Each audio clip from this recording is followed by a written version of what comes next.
Massive from the band Slight Return, and this is Music 301, a series of guitar lessons, reviews, and tips for Music Player Magazine and RO Recordings, brought to you by Galaxy Videos.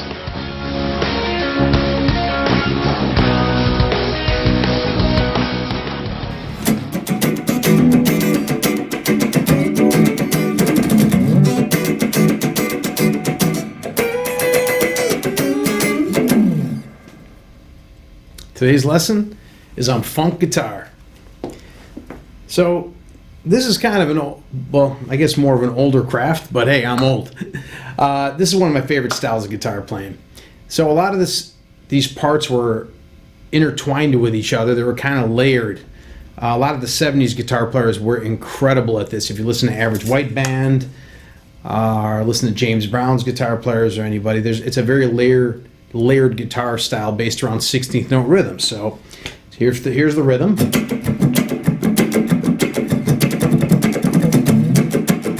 Now, that rhythm stays the same with your right hand. The chord in the left hand is just the pressure of either it's down, holding the chord, or it's off, and you get the rhythm sound. So if I want to do, you can try different rhythms. Here's like one example.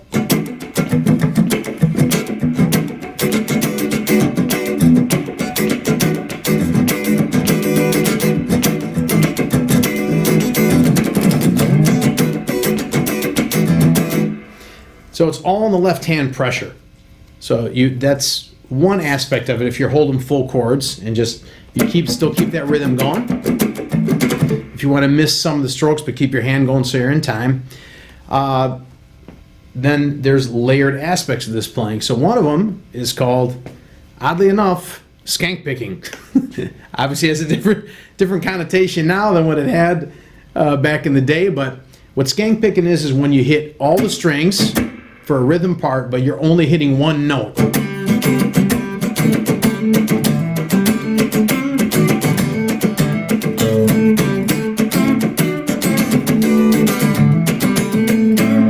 Very cool percussive effect. Much more effective than just going.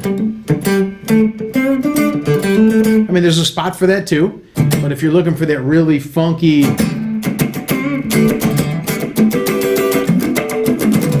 it just adds something really nice about that I love. Stevie Ray Vaughan, excuse me, did a version of that, playing the blues with things like Cold Shot, where he'd hit all the strings but only sounding out one note. There's also single note guitar parts, which we used to call funkleberries. So if one guy might be hitting one chord, one guitar player, and the other guy is going, and then these things kind of layer into each other. Very cool stuff. Another key part of playing funk guitar are chord fragments. So, for example, if here's an E9 and the entire song is hanging on one chord, it's going to get a little bit boring hitting the same thing. If you break that chord up into parts, so there's one piece of the chord, there's the root and major third of the chord, here's another version of the chord. So now this is one chord, but it sounds very cool, right?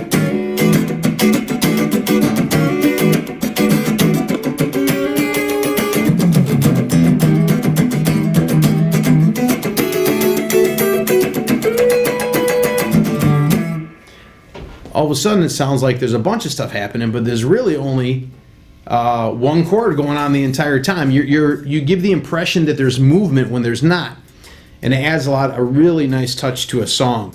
The great part, it not only does it break it up,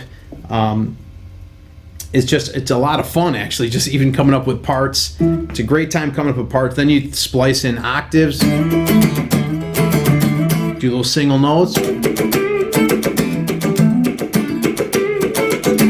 Add all that stuff together. You can even use some of the Hendrix rhythm techniques I showed you earlier. So where he's going, you're hammering on that ninth, Ohio Players, which was, basically that was a Hendrix move that he did all the time. You can also, if you don't want to use a wah-wah, you can separate the strings into 2 groups of 3. It almost sounds like there's a wah-wah, or just do the old school. That's another cool funk rhythm guitar thing. And take the time to really listen to all the old school stuff. If you listen to... Ooh.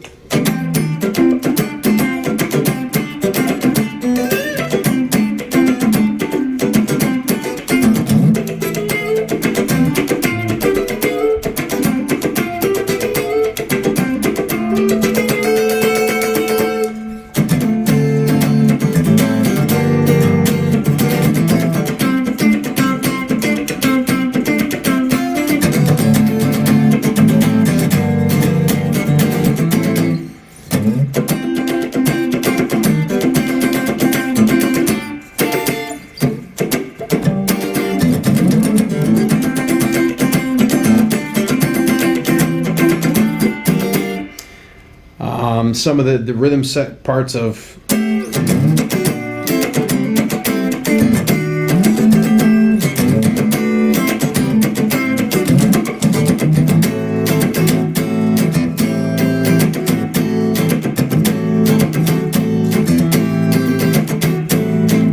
course Chic, Nile Rodgers, was the king of all the stuff.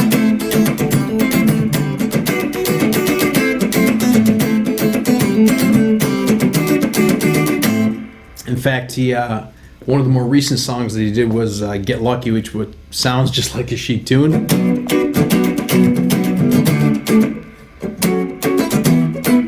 You know, he had just a phenomenal rhythm guitar player. Again, take the time, listen to all this old 70s funk stuff. You'll hear all these ideas that I'm talking about. We hope you enjoyed this lesson.